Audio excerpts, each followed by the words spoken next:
Электр тармагында коопсуздук эрежелерин ар бир адам сактоого тийиш. Электр тогу адам өмүрүнө коркунуч жаратат. Анын башкы кооптонуусу көз менен көрүп же кулак менен угулбайт. Анын таасир этүү деңгээли көптөгөн факторлорго көз каранды. Мисалы, чыңалуу наркы, электр тогунун жыштыгы жана электр тогунун адам организмине тийгизген таасири тышкы чөйрөдөгү шарт.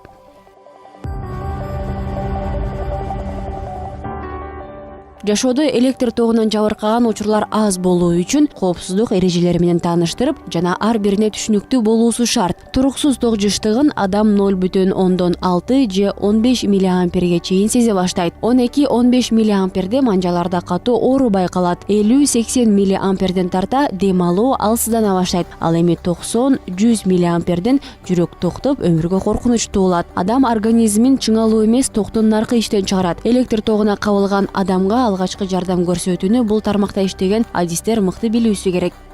Электр энергиясын турмушта баардык колдонот да. Ошон үчүн колдонуу учурунда ар бир немени коопсуздук сактоо керек да. Жөнөкөй эле үй тиричилигиндеги жанагы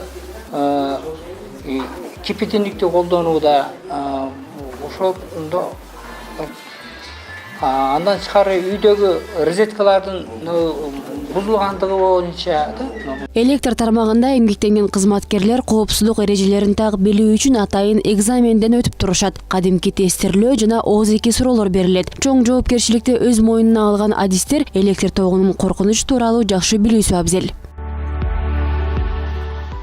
Ар бир проводдорду же үйдө монтаждоо учурунда бардыгы өзүнүн нормасы менен монтаждоо керек да.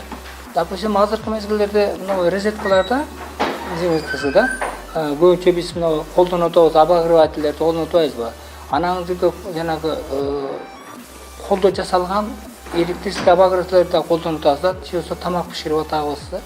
Ошолорду бардыгы жанагы техникалык неме менен сакташ керек да. Электричествонун адам баласына тийгизген жардамы зор, бирок бир заматта ал каардуу душманыңызга айлануусу мүмкүн. Айрыкча жаш балдарды электр чыңалуусуна кабылуусунан сактоо керек дейт аталган тармактын адистери.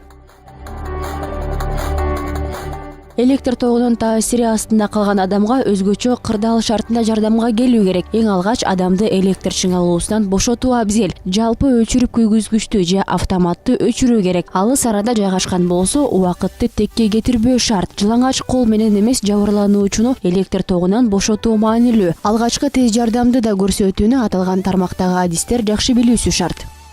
Акмарал Айипова, Алтынбек Сакеев, Таң Маанай программасы.